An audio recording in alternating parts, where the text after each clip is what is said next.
खासकर एसएससी और यूपीएससी जैसी प्रतियोगी परीक्षाओं के लिहाज से काफी अहम है। इसमें हम भौतिकी के कुछ बुनियादी सिद्धांतों, नियमों और सूत्रों को समझने की कोशिश करेंगे। बिल्कुल, और हमारा मकसद सिर्फ आप कह सकते हैं रटना नहीं है, बल्कि उन्हें ठीक से समझना है, ये देखना है कि ये नियम असल जिंदगी में कैसे लागू होते हैं। आज हम कुछ बहुत जरूरी टॉपिक्स पर फोकस करेंगे, जैसे फिजिकल क्वांटिटीज, उनकी यूनिट्स और डायमेंशंस क्या हैं, फिर मोशन, फोर्स और वर्क, एनर्जी और पावर, इन कॉन्सेप्ट्स को भी समझेंगे। और कोशिश यही रहेगी कि हर फॉर्मूला या नियम के पीछे का लॉजिक और उसका कोई ना कोई दिलचस्प उदाहरण भी दें, ताकि सब कुछ आसानी से समझ आए और याद भी रहे। तो चलिए शुरू करते हैं। सबसे पहले भौतिक राशियों यानी फिजिकल क्वांटिटीज की बात करते हैं। इन्हें कैसे बांटा जाता है? देखिए, मुख्य रूप से दो तरह की राशियां हैं।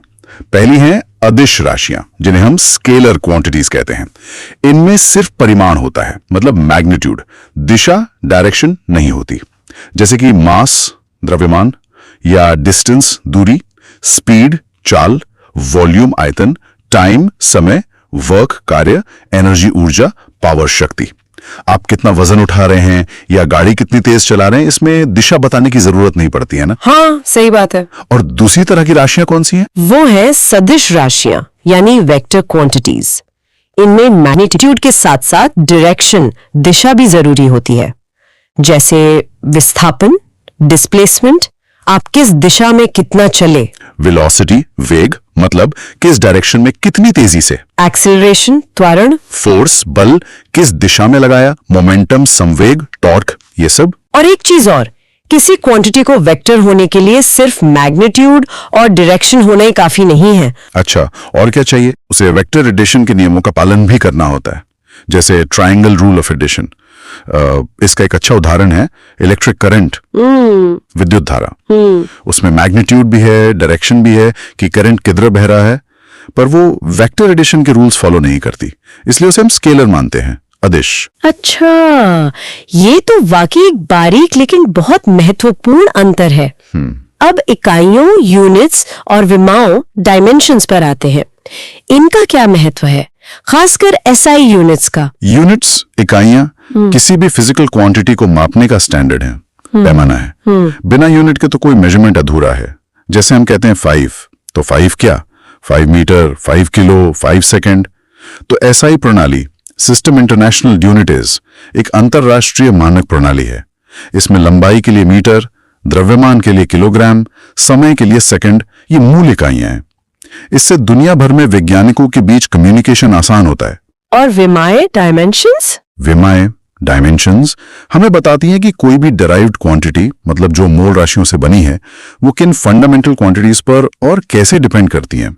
फंडामेंटल क्वांटिटीज जैसे मास के लिए m, लेंथ के लिए l, टाइम के लिए t, टेम्परेचर के लिए k, इलेक्ट्रिक करंट के लिए a वगैरह। जैसे बल, फोर्स का उदाहरण लेकर समझाएंगे। हाँ बिल्कुल, फोर्स की एसआई यूनिट है न्यूटन, n। अब हमें पता है न्यूटन का दूसरा नियम कहता है F = ma, मतलब मास गुणा एक्सेलरेशन। मास की विमा हुई m, एक्सेलरेशन, त्वरण, होता है वेलोसिटी में बदलाव की दर, यानी वेलोसिटी भागे टाइम, और वेलोसिटी होती है डिस्प्लेसमेंट भागे टाइम। तो एक्सेलरेशन की यूनिट हुई मीटर सेकेंड स्क्वायर और विमा हुई LT² या LT-2। अच्छा, तो फोर्स F की विमा हुई m गुणा LT-2, यानी mLT-²। इससे साफ पता चलता है कि फोर्स मास की पावर 1, लेंथ की पावर 1 और टाइम की पावर -2 पर निर्भर करता है। विमाओं का एक और इस्तेमाल समीकरणों की करेक्टनेस चेक करने में भी तो होता है। एक समीकरण के दोनों तरफ की विमाएं हमेशा समान होनी चाहिए। ये बहुत काम आता है इक्वेशंस चेक करने में या यूनिट्स कन्वर्ट करने में। बस एक बात ध्यान रखनी है, समय के लिए विमा T और टेम्परेचर, तापमान के लिए विमा K, केल्विन। पहले थीटा या T भी यूज होता था तापमान के लिए, जिससे कंफ्यूजन हो सकता था, पर अब K स्टैंडर्ड है। स्पष्ट है। चलिए अब गति यानी मोशन की बात करते हैं। कई तरह की गतियां होती हैं, सरल रेखीय, रेक्टिलिनियर, वृत्तीय, सर्कुलर और घूर्णी, रोटेशनल। इनमें मुख्य अंतर क्या है? कुछ उदाहरणों से समझना आसान होगा। जरूर। देखिए, रेक्टिलिनियर मोशन, सरल रेखीय गति का मतलब है बिल्कुल सीधी रेखा में चलना। जैसे कोई एथलीट 100 मीटर की रेस में दौड़ रहा है, सीधी पटरी पर चलती ट्रेन। ठीक है। और सर्कुलर मोशन? सर्कुलर मोशन, वृत्तीय गति का मतलब है किसी पॉइंट या एक्सिस के चारों ओर एक गोल रास्ते पर, सर्कुलर पाथ पर घूमना। जैसे घड़ी की सुई की टिप घूमती है, या कोई पत्थर रस्सी से बांधकर घुमाएं, या पृथ्वी के चारों ओर सैटेलाइट का घूमना। इसमें ऑब्जेक्ट का पाथ सर्कुलर होता है। और फिर घूर्णी गति, रोटेशनल मोशन, ये वृत्तीय गति से कैसे अलग है? देखिए, रोटेशनल मोशन में वस्तु अपनी ही किसी धुरी एक्सिस पर घूमती है। जैसे छत का पंखा घूमता है, या लट्टू अपनी नोक पर नाचता है। पृथ्वी का अपनी धुरी पर घूमना, जिससे दिन और रात होते हैं, यह रोटेशनल मोशन है। फर्क यह है कि सर्कुलर मोशन में वस्तु एक बाहरी बिंदु के चारों ओर घूमती है, जबकि रोटेशनल मोशन में वस्तु अपने ही अंदर से गुजरने वाली एक्सिस पर घूमती है। आप एक घूमते हुए पहिए को देखें तो पहिए का हर पार्टिकल तो सर्कुलर मोशन कर रहा है, पर पूरा पहिया रोटेशनल मोशन कर रहा है। अच्छा, ये क्लियर हुआ। गति से जुड़े कुछ और टर्म्स हैं, डिस्टेंस और डिस्प्लेसमेंट, स्पीड और वेलोसिटी। इनमें क्या फर्क है? हाँ, ये बहुत बेसिक हैं, पर कंफ्यूजन हो जाता है कभी कभी। डिस्टेंस दूरी है कि आपने कुल कितना रास्ता तय किया, ये एक स्केलर क्वांटिटी है। अदिश डिस्प्लेसमेंट, विस्थापन, है आपकी स्टार्टिंग पोजीशन और फाइनल पोजीशन के बीच की सीधी न्यूनतम दूरी। ये वेक्टर है। सदिश, इसमें डायरेक्शन मायने रखती है। मान लीजिए आप घर से निकले, 500 मीटर पूरब गए बाजार, फिर 300 मीटर वापस पश्चिम आ गए दोस्त के घर, तो आपकी तय की गई दूरी हुई 500 प्लस 300 बराबर 800 मीटर। हाँ। लेकिन आपका विस्थापन, डिस्प्लेसमेंट, घर से सिर्फ 500 माइनस 300 बराबर 200 मीटर पूरब की ओर हुआ। अच्छा। इसी तरह स्पीड, चाल, है दूरी तय करने की दर। Speed is equal to distance time, ये स्केलर है। वेलोसिटी, वेग, है विस्थापन की दर। Velocity is equal to displacement time, ये वेक्टर है। इनकी एसआई यूनिट मीटर m4 दूरी विस्थापन के लिए और मीटर प्रति सेकेंड ms चाल वेग के लिए। और त्वरण, एक्सेलरेशन? एक्सेलरेशन, त्वरण, है वेलोसिटी में चेंज की rate. Acceleration is equal to change in velocity upon time. यह भी एक वेक्टर क्वांटिटी है, सदिश। इसकी एसआई यूनिट है मीटर प्रति सेकेंड स्क्वायर, ms स्क्वायर। अगर वेलोसिटी बढ़ रही है तो पॉजिटिव एक्सेलरेशन, अगर घट रही है जैसे ब्रेक लगाने पर तो नेगेटिव एक्सेलरेशन, जिसे हम मंदन या रिटार्डेशन भी कहते हैं। हाँ, रिटार्डेशन, बिल्कुल स्पष्ट। अब आते हैं भौतिकी के सबसे मशहूर नियमों पर, न्यूटन के गति के नियम, न्यूटन्स लॉज ऑफ मोशन। ये तो बहुत ही फंडामेंटल है। बिल्कुल, ये क्लासिकल मैकेनिक्स की बुनियाद है। पहला नियम है लॉ ऑफ इनर्शिया, जड़त्व का नियम। यह कहता है कि कोई भी वस्तु अपनी आराम की अवस्था, स्टेट ऑफ रेस्ट, या एक समान सीधी रेखा में गति की अवस्था, state of uniform motion in a straight line, में तब तक रहती है जब तक उस पर कोई बाहरी असंतुलित बल, एक्सटर्नल अनबैलेंस्ड फोर्स न लगाया जाए। इनर्शिया, जड़त्व, वस्तु का वो गुण है जो उसकी अवस्था में बदलाव का विरोध करता है। जितना ज्यादा मास उतना ज्यादा इनर्शिया। इसका रोजमर्रा का उदाहरण, जैसे वो बस वाला उदाहरण आपने दिया था। हाँ बिल्कुल, चलती बस में जब अचानक ब्रेक लगते हैं तो हमारे पैर तो बस के फर्श के साथ रुक जाते हैं, पर शरीर का ऊपरी हिस्सा इनर्शिया की वजह से आगे ही बढ़ते रहना चाहता है। इसलिए हम आगे की तरफ गिरते हैं या झुक जाते हैं, और जब रुकी हुई बस अचानक चलती है तो हम पीछे की तरफ जाते हैं, क्योंकि शरीर रेस्ट पर ही रहना चाहता है। या फिर कंबल को डंडे से पीटने पर धूल के कण अलग हो जाते हैं। कण अपनी जगह रहना चाहते हैं, इनर्शिया ऑफ रेस्ट, जबकि कंबल हट जाता है। हाँ, ये तो रोज देखते हैं। और दूसरा नियम जो F = ma के नाम से जाना जाता है। दूसरा नियम कहता है कि किसी वस्तु के संभेल, मोमेंटम P में परिवर्तन की दर, rate of change of momentum, उस पर लगाए गए एक्सटर्नल अनबैलेंस्ड फोर्स के डायरेक्टली प्रोपोर्शनल होती है, और उसी डायरेक्शन में होती है जिस डायरेक्शन में फोर्स लगता है। मोमेंटम P होता है मास m गुणा वेलोसिटी v, यानी P = mv। F proportional to ma। SI units में प्रोपोर्शनैलिटी कांस्टेंट 1 होता है, तो F = ma। ये फॉर्मूला फोर्स, मास और एक्सेलरेशन के बीच का रिलेशन बताता है। फोर्स की यूनिट न्यूटन, n यहीं से आती है। 1 न्यूटन वो फोर्स है जो 1 kg मास में 1 m² का एक्सेलरेशन पैदा कर दे। अच्छा, वो जो क्रिकेट खिलाड़ी कैच लेते समय हाथ पीछे खींचते हैं, क्या उसका कनेक्शन इसी नियम से है? हाँ बिल्कुल है।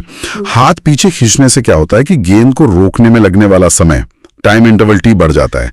मोमेंटम में change delta P is equals to mv minus U, तो उतना ही है, गेंद को रोकना ही है। लेकिन F is equals to delta P T के हिसाब से अगर टी बढ़ जाएगा तो फोर्स F कम हो जाएगा, इससे हाथ पर चोट कम लगती है। समझ गई। और तीसरा नियम एक्शन रिएक्शन लॉ, क्रिया प्रतिक्रिया का नियम। तीसरा नियम कहता है कि हर एक्शन, एवरी एक्शन की हमेशा एक बराबर, इक्वल इन मैग्नीट्यूड और विपरीत, ऑपोजिट इन डायरेक्शन प्रतिक्रिया, रिएक्शन होती है। और सबसे जरूरी बात, एक्शन और रिएक्शन हमेशा अलग अलग ऑब्जेक्ट्स पर लगते हैं, एक ही ऑब्जेक्ट पर नहीं। जैसे जब हम चलते हैं तो हम पैर से जमीन को पीछे धकेलते हैं, ये हुई क्रिया, एक्शन जमीन पर, और जमीन हमें आगे धकेलती है, ये हुई प्रतिक्रिया, रिएक्शन हम पर। इसी से हम आगे बढ़ते हैं। रॉकेट का ऊपर जाना, गैसें तेजी से नीचे निकलती हैं, एक्शन, और रॉकेट पर ऊपर की ओर थ्रस्ट लगता है, रिएक्शन। नाव से किनारे कूदते वक्त नाव का पीछे हटना, ये सब इसी के उदाहरण है। बहुत बढ़िया। अब फोर्स, बल के कुछ प्रकारों की बात करते हैं। आपने फ्रिक्शन, घर्षण का जिक्र किया था, और वो साइकिल वाला उदाहरण बड़ा दिलचस्प था, दोबारा बताएंगे? हाँ, फ्रिक्शनल फोर्स, घर्षण बल, वो बल है जो दो सतहों के बीच होने वाली रिलेटिव मोशन, मतलब सापेक्ष गति का विरोध करता है। ये एक कांटेक्ट फोर्स है। अक्सर हम सोचते हैं कि फ्रिक्शन हमेशा मोशन को रोकता है, पर ऐसा नहीं है। ये चलने, लिखने, गाड़ियों को चलाने में मदद भी करता है। साइकिल वाले केस में जब हम पेडल मारकर पिछले पहिए को घुमाते हैं तो पहिया जमीन को पीछे की तरफ पुश करता है। तो न्यूटन के तीसरे नियम के अनुसार जमीन पहिए पर आगे की डायरेक्शन में फ्रिक्शनल फोर्स लगाती है। यही फोर्स साइकिल को आगे बढ़ाता है। अच्छा, मतलब पिछले पहिए पर घर्षण आगे की तरफ लगता है? हाँ, जबकि अगला पहिया जो बस घूम रहा है बिना पैडल के जोर के, उस पर जमीन पीछे की तरफ रोलिंग फ्रिक्शन लगाती है। तो ये दिखाता है कि फ्रिक्शन गति का कारण भी बन सकता है, सिर्फ विरोधी नहीं करता। ये वाकई सामान्य समझ से थोड़ा अलग है। अच्छा, अब आते हैं सर्कुलर मोशन पर। इसके लिए जरूरी सेंट्रीपिटल फोर्स, अभिकेंद्रीय बल, और वो जो महसूस होता है सेंट्रीफ्यूगल फोर्स, अपकेंद्रीय बल, इनमें क्या अंतर है? और ये मौत का कुआं या वॉशिंग मशीन का ड्रायर कैसे काम करते हैं? देखिए, जब कोई चीज गोल घूमती है तो उसकी डायरेक्शन लगातार बदलती है। डायरेक्शन बदलने का मतलब है वेलोसिटी बदल रही है, यानी एक्सेलरेशन है। और न्यूटन के दूसरे नियम F is equal to ma के हिसाब से एक्सेलरेशन के लिए फोर्स चाहिए। वो फोर्स जो वस्तु को सेंटर की तरफ खींच कर रखता है और उसे सर्कुलर पाथ पर बनाए रखता है, उसे कहते हैं सेंट्रीपिटल फोर्स, अभिकेंद्रीय बल। सेंट्रीपिटल मतलब सेंटर सीकिंग। ये कोई नया तरह का फोर्स नहीं है, बल्कि कोई जाना पहचाना फोर्स ही ये काम करता है।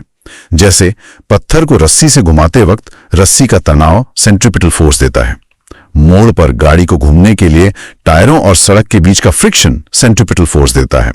असल में एक सूडो फोर्स है, एक आभासी या छद्म बल। सेंट्रीफ्यूगल मतलब सेंटर फ्लिंग, यह तब महसूस होता है जब हम खुद घूमने वाले फ्रेम ऑफ रेफरेंस में होते हैं। हमें ऐसा लगता है कि कोई चीज हमें बाहर की तरफ धकेल रही है। जैसे गोल झूले पर घूमते वक्त हमें बाहर की तरफ खिंचाव महसूस होता है। वॉशिंग मशीन का स्पिन ड्रायर इसी सेंट्रीफ्यूगल इफेक्ट का इस्तेमाल करता है। तेजी से घूमने पर कपड़ों से पानी की बूंदें बाहर की तरफ फेंक जाती हैं। क्रीम सेपरेटर भी ऐसे ही काम करता है। दूध से हल्की क्रीम बाहर की तरफ जमा हो जाती है। और मौत का कुआं? मौत के कुएं में जो राइडर दीवार पे बाइक चलाता है, दीवार उस पर अंदर की तरफ नॉर्मल रिएक्शन फोर्स लगाती है, जो जरूरी सेंट्रीपिटल फोर्स देता है। राइडर को बाहर की तरफ एक सेंट्रीफ्यूगल फोर्स महसूस होता है, जो उसे दीवार से चिपकाए रखने में मदद करता है, फ्रिक्शन के साथ मिलके। इसी तरह सड़कों पर मोड़ बनाते समय बाहरी किनारे को थोड़ा ऊंचा रखा जाता है, जिसे बैंकिंग ऑफ रोड्स कहते हैं।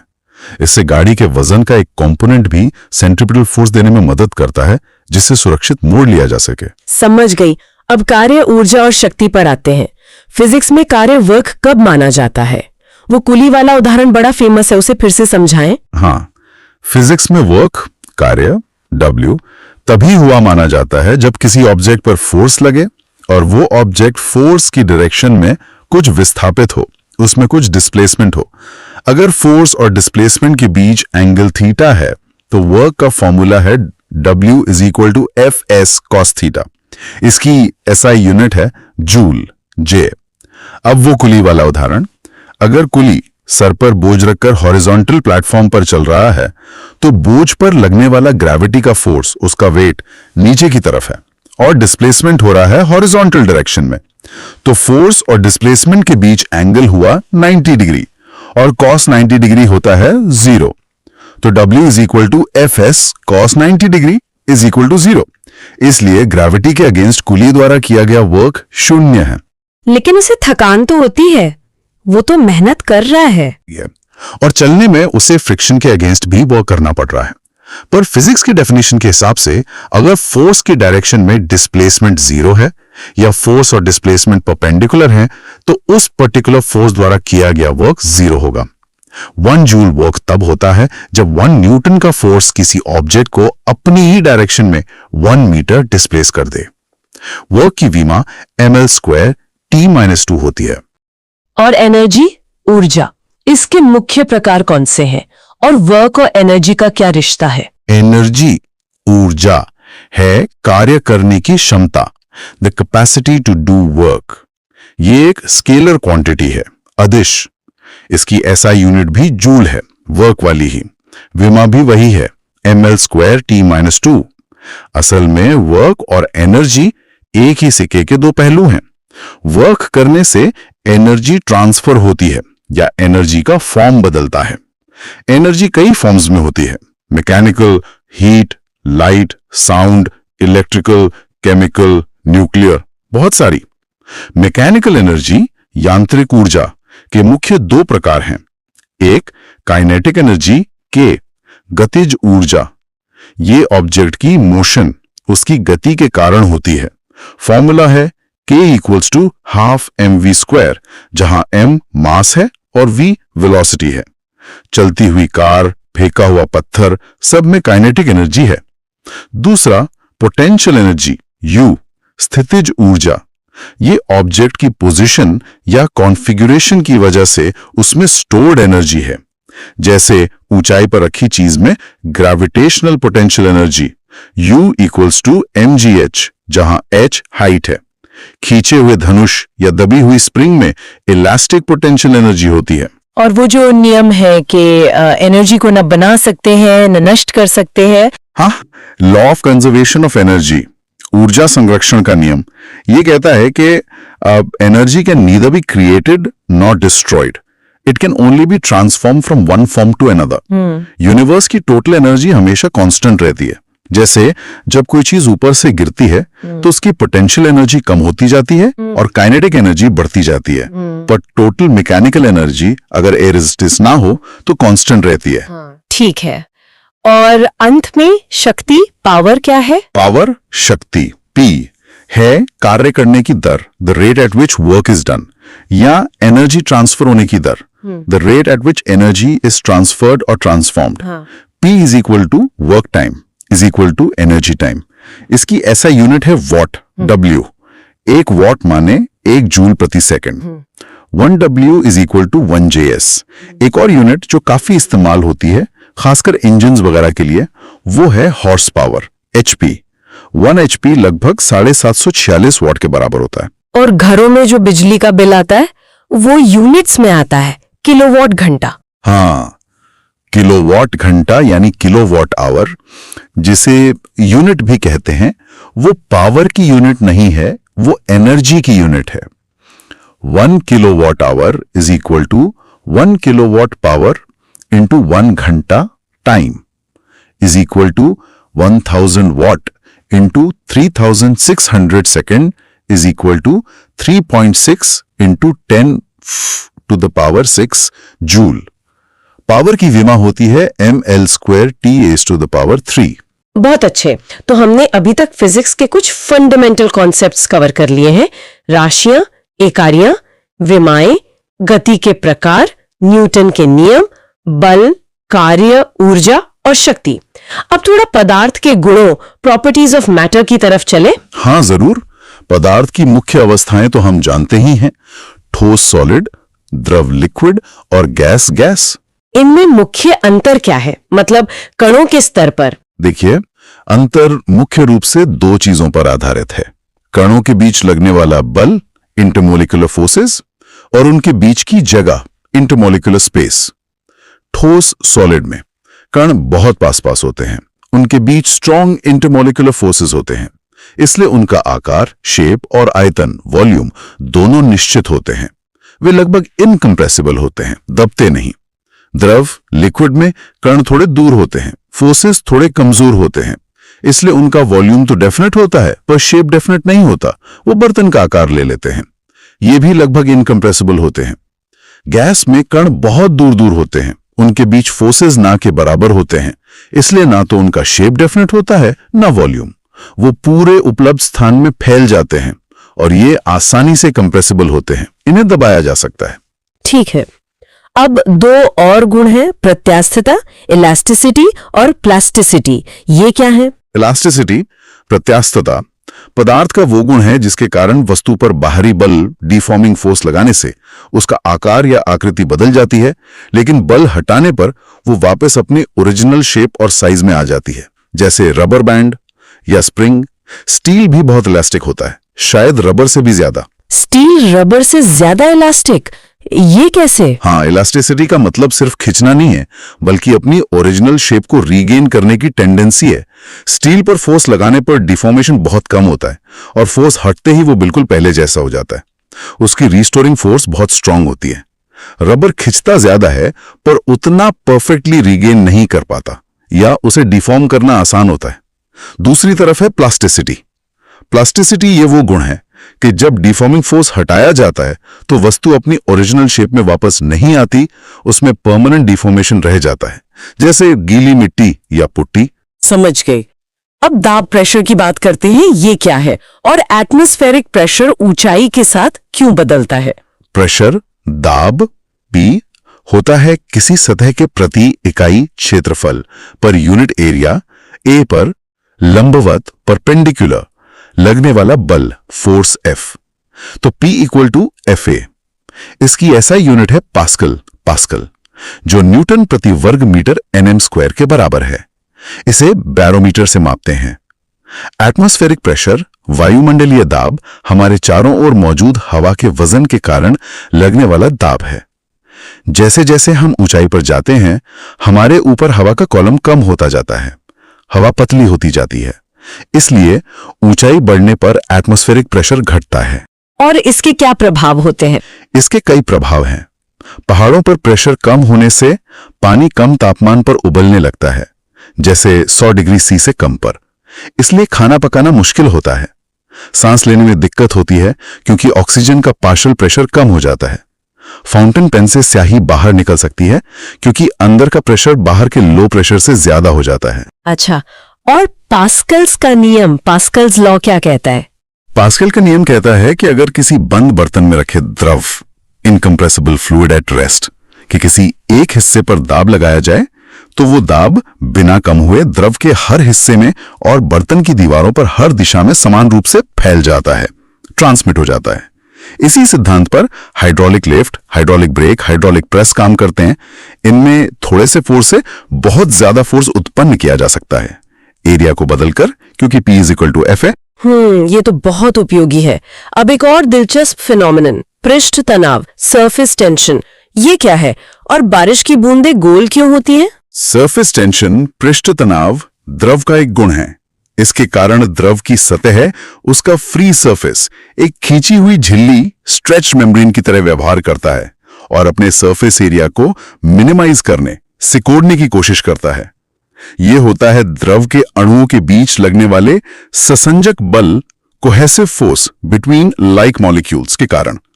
सतह के अणु अंदर के अणुओं द्वारा नीचे की ओर खींचे जाते हैं। इसकी इकाई nm, न्यूटन प्रति मीटर होती है। किसी दिए गए वॉल्यूम के लिए गोले, स्फीयर का सरफेस एरिया सबसे कम होता है। इसीलिए सरफेस टेंशन के कारण बारिश की छोटी बूंदें या पारे की बूंदें गोलाकार ले लेती हैं। और तापमान या अशुद्धि का इस पे क्या असर पड़ता है? वो गर्म सूप ज्यादा स्वादिष्ट क्यों लगता है? तापमान बढ़ाने पर प्रव्यूहों का सरफेस टेंशन कम हो जाता है, अणु ज्यादा तेजी से हिलने लगते हैं, कोहेसिव फोर्सेस कमजोर पड़ जाते हैं। इसलिए गर्म सूप का सरफेस टेंशन कम होता है, वो जीभ पर आसानी से फैलता है और हमें ज्यादा स्वादिष्ट लगता है। ठंडा सूप उतना नहीं फैलता। अशुद्धियों का असर अलग अलग होता है। अगर घुलनशील अशुद्धि जैसे नमक चीनी मिलाई जाए तो सरफेस टेंशन आमतौर पर बढ़ता है, लेकिन अगर अघुलनशील या कम घुलनशील अशुद्धि जैसे साबुन, डिटर्जेंट, तेल मिलाई जाए तो सरफेस टेंशन बहुत कम हो जाता है। इसीलिए साबुन या डिटर्जेंट कपड़ों की बेहतर सफाई करते हैं, क्योंकि पानी कपड़े के रेशों में अंदर तक पहुंच पाता है। अच्छा, अब शांता, विस्कोसिटी की बात करते हैं। शहद और पानी के बहने में जो अंतर है वो इसी वजह से है? हाँ बिल्कुल। विस्कोसिटी, श्यानता, द्रव का वो गुण है जो उसकी परतों, लेयर्स के बीच होने वाली सापेक्ष गति, रिलेटिव मोशन का विरोध करता है।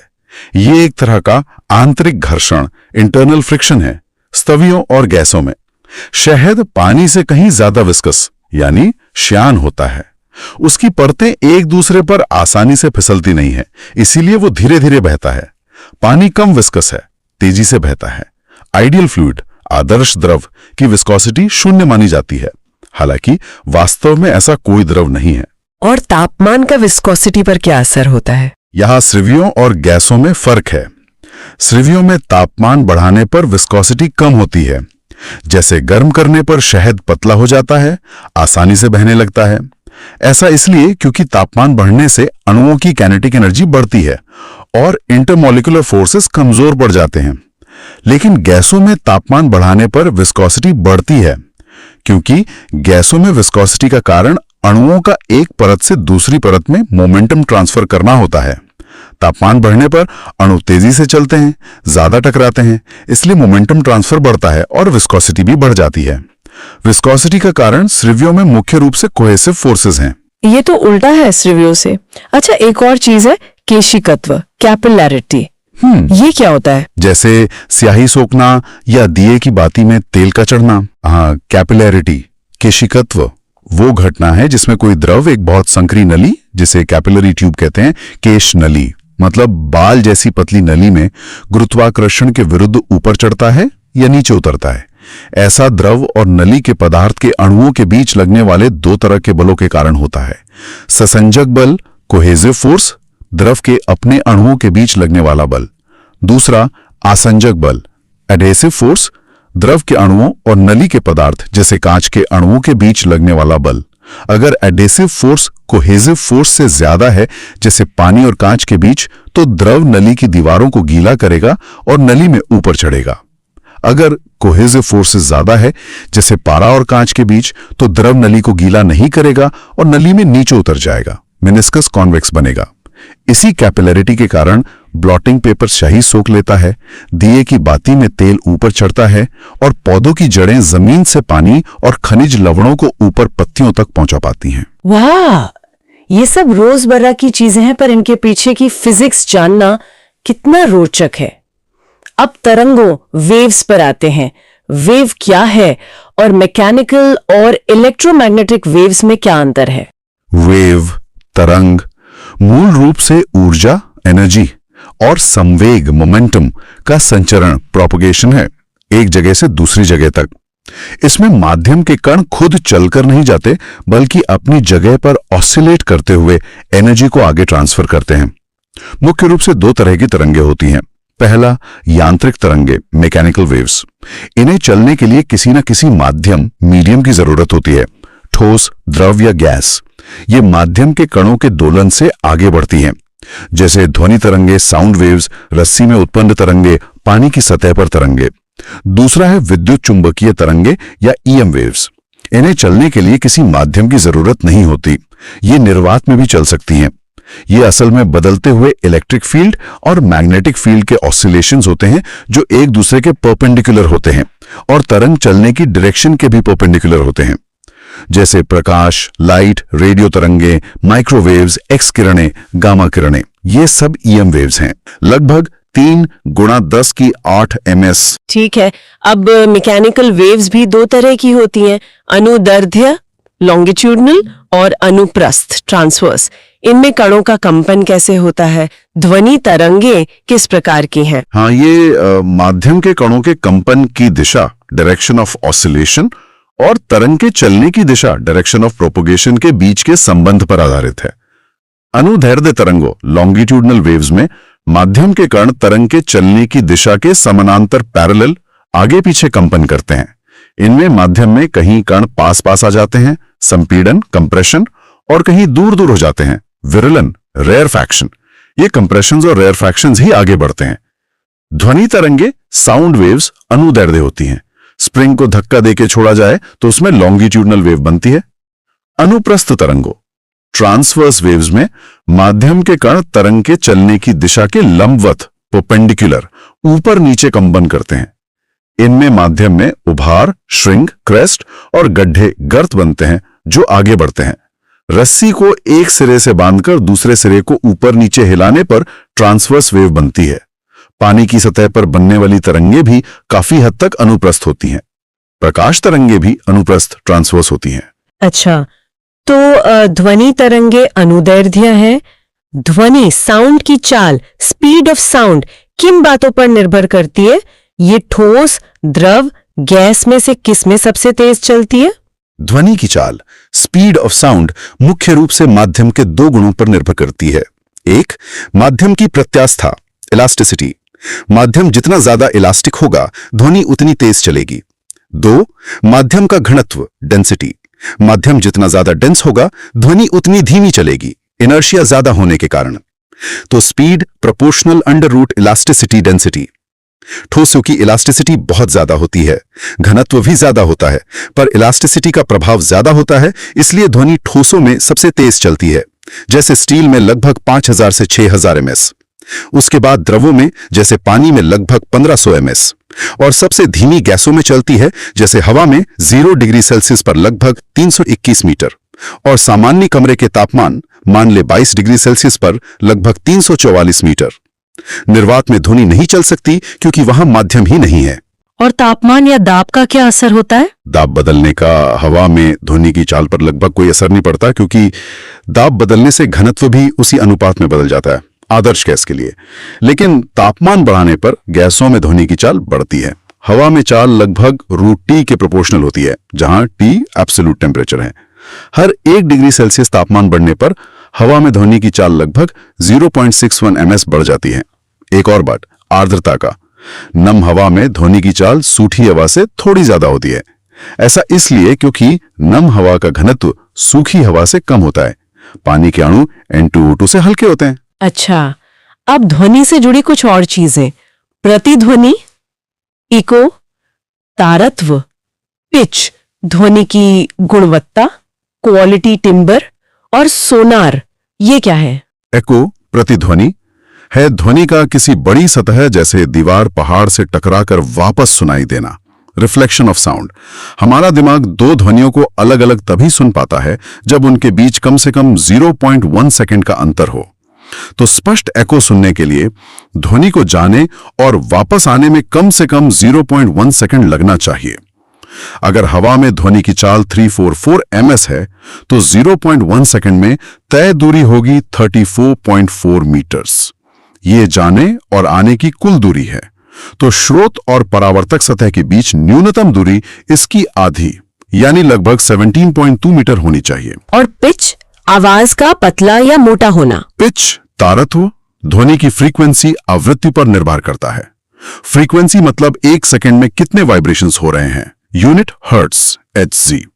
ज्यादा फ्रीक्वेंसी मतलब हाई पिच, पतली या तीखी आवाज जैसे मच्छर की भिनभिनाहट या महिलाओं बच्चों की आवाज। कम फ्रीक्वेंसी मतलब लो पिच, मोटी या भारी आवाज जैसे शेर की दहाड़ या पुरुषों की आवाज। और क्वालिटी या टिम्बर? क्वालिटी या टिम्बर, जिसे ध्वनि की गुणता कहते हैं, वो विशेषता है जिससे हम समान पिच और समान लाउडनेस यानी प्रबलता वाली दो ध्वनियों में अंतर कर पाते हैं।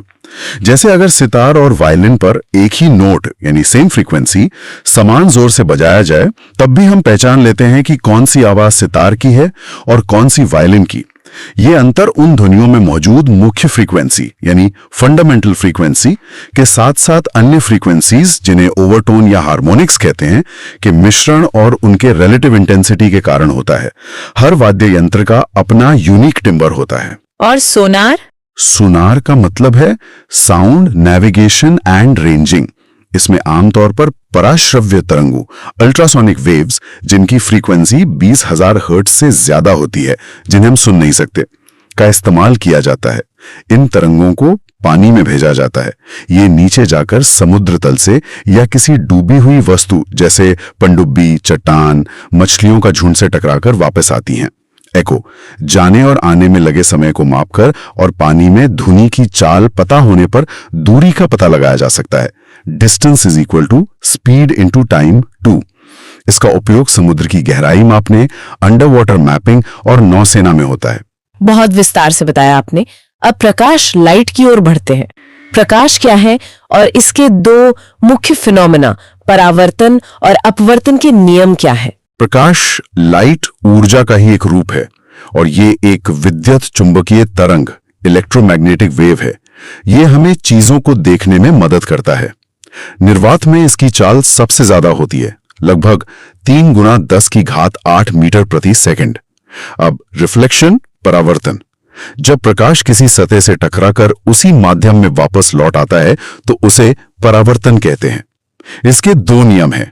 पहला, आपतन कोण एंगल ऑफ इंसिडेंस I, परावर्तन कोण एंगल ऑफ रिफ्लेक्शन R के बराबर होता है। कोण I इज इक्वल टू कोण R। ये कोण आपतित किरण इंसिडेंट रे और परावर्तित किरण रिफ्लेक्टेड रे द्वारा सतह के अभिलंब नॉर्मल के साथ बनाए जाते हैं।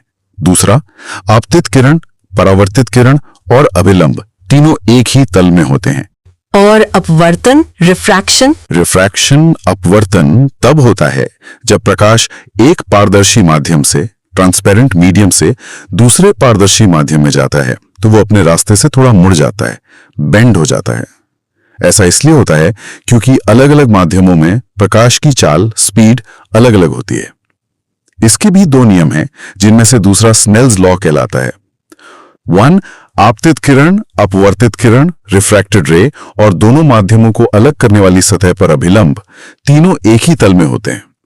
2, किन्हीं 2 माध्यमों के लिए और प्रकाश के किसी निश्चित रंग, फ्रीक्वेंसी के लिए आपतन कोण की जा sine of angle of incidence sine I और अपवर्तन कोण की जा sine of angle of refraction sine R का अनुपात स्थिर रहता है। Sine I sine R equals to constant. इस स्थिरांक को दूसरे माध्यम का पहले माध्यम के सापेक्ष अपवर्तनांक, रिफ्रैक्टिव इंडेक्स n/1 कहते हैं। n/1 equals to V1 V2, जहां V1 और V2 क्रमशः पहले और दूसरे माध्यम में प्रकाश की चाल है। जब प्रकाश विरल माध्यम, रेयर मीडियम जहां चार्ज ज्यादा हो जैसे हवा, से सघन माध्यम, डेंसर मीडियम जहां चाल कम हो जैसे पानी या कांच में जाता है तो वो अभिलंब की ओर मुड़ता है, R1। और जब सघन से विरल में जाता है तो अभिलंब से दूर हटता है, R2। अपवर्तन के दौरान प्रकाश की आवृत्ति, फ्रीक्वेंसी नहीं बदलती, लेकिन तरंगदैर्घ्य, वेवलेंथ और वेग, वेलोसिटी बदल जाते हैं। ठीक है, अब दर्पणों, मिरर्स की बात करते हैं। समतल दर्पण, प्लेन मिरर, और गोलीय दर्पण यानी अवतल, कॉनकेव और उत्तल, कॉन्वेक्स, इनसे प्रतिबिंब इमेज कैसे बनते हैं और इनके उपयोग क्या हैं? प्लेन मिरर, समतल दर्पण, जो हम रोज घरों में इस्तेमाल करते हैं, ये हमेशा आभासी, वर्चुअल, जिसे स्क्रीन पर नहीं लिया जा सकता, सीधा, इरेक्ट और वस्तु के आकार के बराबर सेम साइज प्रतिबिंब बनाता है। प्रतिबिंब दर्पण के पीछे उतनी दूरी पर बनता है जितनी दूरी पर वस्तु सामने रखी होती है और इसमें पार्श्व परिवर्तन होता है, मतलब बायां हिस्सा दायां और दायां हिस्सा बायां दिखता है। किसी व्यक्ति को अपना पूरा प्रतिबिंब देखने के लिए दर्पण की ऊंचाई कम से कम व्यक्ति की ऊंचाई की आधी होनी चाहिए। और गोलीय दर्पण, कॉनकेव और कॉन्वेक्स? स्फेरिकल मिरर्स किसी गोले के हिस्से होते हैं। अवतल दर्पण, कॉनकेव मिरर की परावर्तक सतह अंदर की ओर धसी हुई होती है, जैसे चम्मच का अंदरूनी हिस्सा। ये किरणों को एक बिंदु पर केंद्रित, कन्वर्ज करता है मुख्यतः। इससे बनने वाला प्रतिबिंब वास्तविक, रियल, जिसे स्क्रीन पर लिया जा सकता है, और उल्टा, इनवर्टेड होता है ज्यादातर स्थितियों में। लेकिन जब वस्तु बहुत पास रखी हो, फोकस और पोल के बीच, तो आभासी, वर्चुअल और सीधा, इरेक्ट और बड़ा मैग्नीफाइड प्रतिबिंब बनता है। उपयोग शेविंग मिरर, बड़ा प्रतिबिंब देखने के लिए, डॉक्टरों द्वारा आंख, कान, नाक देखने के लिए गाड़ी की हेडलाइट्स और सर्च लाइट के रिफ्लेक्टर में, बल्ब को फोकस पर रखकर समानांतर किरणें प्राप्त करने के लिए, सोलर कुकर में सूर्य की किरणों को केंद्रित करने के लिए। उत्तल दर्पण, कॉन्वेक्स मिरर की परावर्तक सतह बाहर की ओर उभरी हुई होती है, जैसे चम्मच का बाहरी हिस्सा। यह किरणों को फैलाता है, डाइवर्ज करता है। इससे बनने वाला प्रतिबिंब हमेशा आभासी, वर्चुअल, सीधा, इरेक्ट और वस्तु से छोटा डिमिनिश्ड होता है, चाहे वस्तु कहीं भी रखी हो। उपयोग वाहनों में पीछे का दृश्य देखने के लिए, rear view mirror, wing mirror, क्योंकि यह हमेशा सीधा और छोटा प्रतिबिंब बनाता है और इसका दृश्य क्षेत्र, फील्ड ऑफ व्यू, बहुत बड़ा होता है। दुकानों में सुरक्षा दर्पण के रूप में भी। ठीक है, अब लेंस पर आते हैं। उत्तल और अवतल लेंस कैसे काम करते हैं? लेंस अपवर्तन के सिद्धांत पर काम करते हैं, दर्पण परावर्तन पर। लेंस पारदर्शी होते हैं। उत्तल लेंस, कॉन्वेक्स लेंस, बीच में मोटा और किनारों पर पतला होता है। यह समानांतर आने वाली किरणों को एक बिंदु, फोकस पर अभिसरित करता है, कन्वर्ज करता है, इसलिए इसे कन्वर्जिंग लेंस भी कहते हैं। अवतल लेंस बीच में पतला और किनारों पर मोटा होता है। यह समानांतर आने वाली किरणों को अपसरित करता है, फैला देता है। ऐसा लगता है कि किरणें एक बिंदु, फोकस से आ रही हैं, इसलिए इसे डाइवर्जिंग लेंस भी कहते हैं। इनसे बनने वाले प्रतिबिंब की प्रकृति वस्तु की स्थिति पर निर्भर करती है, खासकर उत्तल लेंस के लिए, जो वास्तविक और आभासी दोनों तरह के प्रतिबिंब बना सकता है, जबकि अवतल लेंस हमेशा आभासी, सीधा और छोटा प्रतिबिंब बनाता है। प्रकाश से जुड़े कुछ और महत्वपूर्ण फिनोमेना है। पूर्ण आंतरिक परावर्तन, टोटल इंटरनल रिफ्लेक्शन, TIR, प्रकाश का विक्षेपण, डिस्पर्जन, और प्रकीर्णन, स्कैटरिंग। ये क्या है? और मिराज या इंद्रधनुष, रेनबो कैसे बनते हैं? आसमान नीला क्यों दिखता है? चलिए एक एक करके देखते हैं। टोटल इंटरनल रिफ्लेक्शन, TIR, पूर्ण आंतरिक परावर्तन, यह तब होता है जब प्रकाश सघन माध्यम, डेंसर मीडियम से विरल माध्यम, रेयरर मीडियम में जाने की कोशिश करता है। अगर आपतन कोण, एंगल ऑफ इंसिडेंस, एक खास कोण जिसे क्रांतिक कोण, क्रिटिकल एंगल कहते हैं, से ज्यादा हो जाए तो प्रकाश दूसरे माध्यम में अपवर्तित होने के बजाय पूरी तरह से उसी सघन माध्यम में वापस परावर्तित हो जाता है। इसे TIR कहते हैं। क्रिटिकल एंगल वो आपतन कोण है जिसके लिए अपवर्तन कोण, एंगल ऑफ रिफ्रैक्शन, 90 डिग्री होता है। TIR के उदाहरण, हीरे का चमकना। हीरे का क्रिटिकल एंगल बहुत कम होता है, प्रकाश अंदर फंसकर बार बार TIR करता है। रेगिस्तान में मरीची का दिखना, मिराज का दिखना, गर्म हवा की परतों के कारण TIR, ऑप्टिकल फाइबर केबल में प्रकाश का संचरण। और विक्षेपण, डिस्पर्जन, इंद्रधनुष वाला। डिस्पर्जन, विक्षेपण, है श्वेत प्रकाश जैसे सूर्य का प्रकाश का अपने घटक रंगों यानी कॉन्स्टिट्यूएंट कलर्स में विभाजित हो जाना जब वो किसी पारदर्शी माध्यम जैसे प्रिज्म से गुजरता है। श्वेत प्रकाश असल में 7 मुख्य रंगों का मिश्रण है: बैंगनी, जामुनी, नीला, हरा, पीला, नारंगी, लाल, जिसे विबग्योर कहते हैं। किसी माध्यम का अपवर्तनांक, रिफ्रैक्टिव इंडेक्स, प्रकाश के रंग या वेवलेंथ पर निर्भर करता है। बैंगनी रंग के लिए अपवर्तनांक सबसे ज्यादा होता है, वो सबसे ज्यादा मुड़ता है, और लाल रंग के लिए सबसे कम, वो सबसे कम मुड़ता है। इसीलिए प्रिज्म से निकलने पर ये रंग अलग अलग हो जाते हैं। इंद्रधनुष पानी की बूंदों द्वारा सूर्य के प्रकाश के विक्षेपण, अपवर्तन और पूर्ण आंतरिक परावर्तन यानी TIR का मिला-जुला परिणाम है। और स्कैटरिंग, आसमान का नीला रंग। स्कैटरिंग, प्रकीर्णन, है प्रकाश का माध्यम के कणों जैसे हवा के अणु, धूल के कण से टकराकर सभी दिशाओं में बिखर जाना। बिखरने की मात्रा प्रकाश की वेवलेंथ पर निर्भर करती है। रैली स्कैटरिंग लॉ के अनुसार स्कैटरिंग प्रोपोर्शनल 1/λ4। छोटी वेवलेंथ वाले रंग जैसे बैंगनी, नीला ज्यादा बिखरते हैं और लंबी वेवलेंथ वाले रंग जैसे लाल कम बिखरते हैं। दिन के समय सूर्य का प्रकाश जब वायुमंडल से गुजरता है तो नीले और बैंगनी रंग सबसे ज्यादा बिखरते हैं और पूरे आसमान में फैल जाते हैं। हमारी आंखें नीले रंग के लिए ज्यादा संवेदनशील होती हैं, इसलिए हमें आसमान नीला दिखाई देता है। सूर्योदय और सूर्यास्त के समय सूर्य का प्रकाश वायुमंडल की ज्यादा मोटी परत से होकर आता है, नीले रंग तो रास्ते में ही बिखर जाते हैं और हम तक सीधे पहुंचने वाला प्रकाश मुख्य रूप से लाल और नारंगी रंग का होता है, जिसमें स्कैटरिंग सबसे कम होती है। इसलिए सूर्य और उसके आसपास का आसमान लालिमा लिए हुए दिखता है। अद्भुत।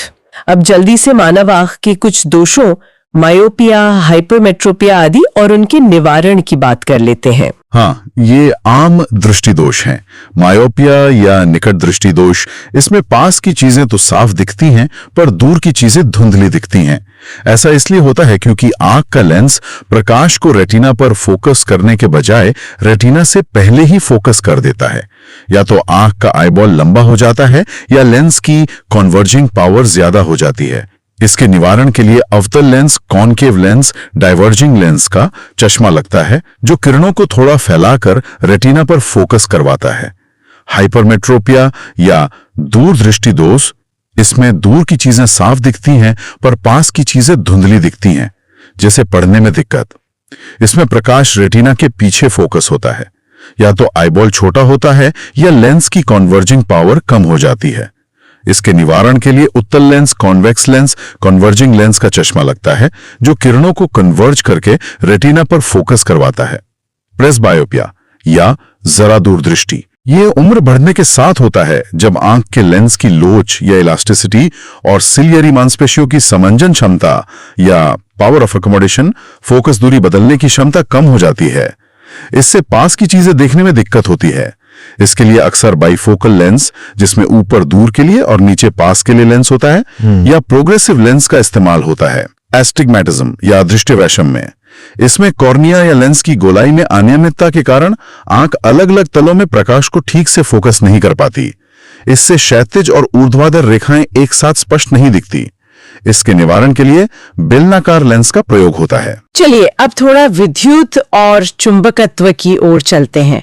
विद्युत धारा, इलेक्ट्रिक करंट, विभवांतर, पोटेंशियल डिफरेंस, प्रतिरोध, रेजिस्टेंस क्या है और ओम का नियम? इलेक्ट्रिक करंट I, विद्युत धारा है आवेश के प्रवाह की दर, यानी I = QT, चार्ज Q बहने में लगा समय T। इसकी SI यूनिट एम्पियर A है। कन्वेंशनली धारा की दिशा पॉजिटिव चार्ज के प्रवाह की दिशा या इलेक्ट्रॉन्स के प्रवाह की विपरीत दिशा में मानी जाती है। पोटेंशियल डिफरेंस V, विभवांतर, दो बिंदुओं के बीच विद्युत विभव इलेक्ट्रिक पोटेंशियल का अंतर है। ये असल में इकाई आवेश यूनिट चार्ज को एक बिंदु से दूसरे बिंदु तक ले जाने में किया गया कार्य है। V = WQ, ये वोल्टेज भी कहलाता है। इसकी SI यूनिट वोल्ट V है। पोटेंशियल डिफरेंस ही चार्ज को बहने के लिए प्रेरित करता है। रेजिस्टेंस R, प्रतिरोध, किसी चालक का वो गुण है जो उसमें बहने वाली विद्युत धारा के प्रवाह का विरोध करता है, उसमें बाधा डालता है। इसकी SI यूनिट ओमेगा है। ओम्स लॉ, ओम का नियम, इन तीनों के बीच संबंध बताता है। ये कहता है कि अगर किसी चालक की भौतिक अवस्थाएं जैसे तापमान स्थिर रहें तो उसके सिरों के बीच लगाया गया विभवांतर V उसमें बहने वाली धारा I के समानुपाती होता है, यानी V is proportional to I या V = IR, जहां R उस चालक का प्रतिरोध है जो एक स्थिरांक है। और चालक, अचालक, अर्धचालक में क्या अंतर है? ये पदार्थ के विद्युत प्रतिरोधकता या रेजिस्टिविटी या चालकता, कंडक्टिविटी पर आधारित वर्गीकरण है। चालक कंडक्टर्स वो पदार्थ हैं जिनमें से विद्युत धारा आसानी से बह सकती है क्योंकि उनमें बहुत सारे फ्री इलेक्ट्रॉन्स होते हैं। इनका प्रतिरोध बहुत कम होता है, जैसे धातुएं, चांदी, तांबा, एल्यूमिनियम। चांदी सबसे अच्छा चालक है। अचालक इंसुलेटर्स या कुचालक बैड कंडक्टर्स वो पदार्थ हैं जिनमें से धारा लगभग नहीं बह सकती क्योंकि उनमें फ्री इलेक्ट्रॉन्स नहीं होते या बहुत कम होते हैं। इनका प्रतिरोध बहुत ज्यादा होता है, जैसे लकड़ी, रबर, कांच, प्लास्टिक, हवा। अर्धचालक सेमीकंडक्टर्स वो पदार्थ हैं जिनकी चालकता चालकों और अचालकों के बीच होती है, जैसे सिलिकॉन, साई, जर्मेनियम, GE। इनकी खासियत यह है कि इनका प्रतिरोध तापमान बढ़ाने पर कम होता है, चालकों का बढ़ता है, और इनमें अशुद्धि, इम्प्योरिटी मिलाकर इनकी चालकता को नियंत्रित किया जा सकता है। इन्हीं का इस्तेमाल डायोड, ट्रांजिस्टर, IC चिप्स बनाने में होता है। ठीक है, अब चुंबकत्व, मैग्नेटिज्म की बात करें। ये क्या है और चुंबकीय क्षेत्र रेखाएं, मैग्नेटिक फील्ड लाइंस कैसी होती हैं? मैग्नेटिज्म, चुंबकत्व। कुछ पदार्थों जैसे लोहा, निकेल, कोबाल्ट का वो गुण है जिससे वो दूसरी चुंबकीय वस्तुओं को आकर्षित, अट्रैक्ट या प्रतिकर्षित, रिपेल करते हैं। हर चुंबक के दो ध्रुव होते हैं, उत्तरी ध्रुव नॉर्थ पोल N और दक्षिणी ध्रुव साउथ पोल S। इन्हें अलग नहीं किया जा सकता। अगर चुंबक को तोड़ें तो हर टुकड़े में N और S दोनों ध्रुव बन जाते हैं। समान ध्रुव लाइक पोल्स NN या SS एक दूसरे को प्रतिकर्षित करते हैं और विपरीत ध्रुव अनलाइक पोल्स NS एक दूसरे को आकर्षित करते हैं। मैग्नेटिक फील्ड लाइंस, चुंबकीय क्षेत्र रेखाएं, किसी चुंबकीय क्षेत्र मैग्नेटिक फील्ड, चुंबक के चारों ओर का वो क्षेत्र जहां उसका प्रभाव महसूस हो, को दर्शाने का तरीका है। ये काल्पनिक रेखाएं हैं। इनकी कुछ विशेषताएं हैं। ये बंद वक्र क्लोज्ड लूप्स बनाती हैं। चुंबक के बाहर इनकी दिशा N ध्रुव से S ध्रुव की ओर होती है और चुंबक के अंदर S से N की ओर। ये कभी एक दूसरे को काटती नहीं है। अगर काटेंगी तो कटान बिंदु पर क्षेत्र की दो दिशाएं होंगी, जो संभव नहीं। जहां क्षेत्र रेखाएं पास पास होती हैं वहां चुंबकीय क्षेत्र मजबूत होता है और जहां दूर दूर होती हैं वहां कमजोर होता है। बहुत अच्छे। अब अंत में आधुनिक भौतिकी, मॉडर्न फिजिक्स के कुछ बिंदुओं को संक्षेप में देख लेते हैं। नाभिकीय विखंडन यानी न्यूक्लियर फिजन और संलयन न्यूक्लियर फ्यूजन में क्या अंतर है? परमाणु बम और हाइड्रोजन बम किस पर आधारित है? न्यूक्लियर फिजन, नाभिकीय विखंडन, वो प्रक्रिया है जिसमें एक भारी अस्थिर नाभिक, हेवी अनस्टेबल न्यूक्लियस जैसे यूरेनियम 235 न्यूट्रॉन से टकराकर लगभग बराबर द्रव्यमान के दो या अधिक हल्के नाभिकों में टूट जाता है। इस प्रक्रिया में भारी मात्रा में ऊर्जा निकलती है। E=mc² के अनुसार मास एनर्जी में बदलता है। ये एक श्रृंखला अभिक्रिया, चेन रिएक्शन बन सकती है अगर निकलने वाले न्यूट्रॉन आगे और नाभिकों को विखंडित करें। परमाणु बम, एटम बम, इसी अनियंत्रित श्रृंखला अभिक्रिया पर आधारित है। नाभिकीय रिएक्टर, न्यूक्लियर रिएक्टर में इसी अभिक्रिया को नियंत्रित तरीके से कराकर बिजली बनाई जाती है। न्यूक्लियर फ्यूजन, नाभिकीय संलयन, वो प्रक्रिया है जिसमें दो या अधिक बहुत हल्के नाभिक जैसे हाइड्रोजन के आइसोटोप्स, ड्यूटेरियम और ट्रिटियम, बहुत उच्च तापमान और दाब पर जुड़कर एक भारी नाभिक जैसे हीलियम बनाते हैं। इस प्रक्रिया में विखंडन से भी कहीं ज्यादा ऊर्जा निकलती है। सूर्य और अन्य तारों में ऊर्जा का स्रोत यही नाभिकीय संलयन है। हाइड्रोजन बम या थर्मोन्यूक्लियर बम इसी संलयन अभिक्रिया पर आधारित है। संलयन शुरू करने के लिए जरूरी बहुत उच्च तापमान करोड़ों डिग्री सेल्सियस पैदा करने के लिए पहले एक विखंडन बम, परमाणु बम का विस्फोट किया जाता है। और LASAR मैसर क्या है? बस एक ब्रीफ आइडिया। लेजर का मतलब है light amplification by stimulated emission of radiation. ये एक ऐसी युक्ति है जो उत्तेजित उत्सर्जन, स्टिमुलेटेड एमिशन की प्रक्रिया द्वारा प्रकाश को प्रवर्धित करके एक बहुत तीव्र, एक वर्णी, मोनोक्रोमैटिक, कला संबद्ध, कोहेरेंट वेव्स इन फेज और दिशात्मक, नैरो बीम प्रकाश किरण उत्पन्न करती है। लेजर का उपयोग CD, DVD player, barcode reader, surgery, cutting, welding, communication, optical fibre आदि में होता है। मैसर का मतलब है microwave amplification by stimulated emission of radiation. यह लेजर जैसा ही सिद्धांत है, पर यह प्रकाश की बजाय माइक्रोवेव्स को एम्प्लीफाई करता है। इसका उपयोग परमाणु घड़ियों, एटॉमिक क्लॉक्स और रेडियो खगोल विज्ञान, रेडियो एस्ट्रोनॉमी में होता है। तो आज हमने भौतिकी के कई महत्वपूर्ण सिद्धांतों और नियमों को छुआ, उनके सूत्र देखे, इकाइयां समझी और रोजमर्रा के उदाहरणों से उन्हें जोड़ने की कोशिश की।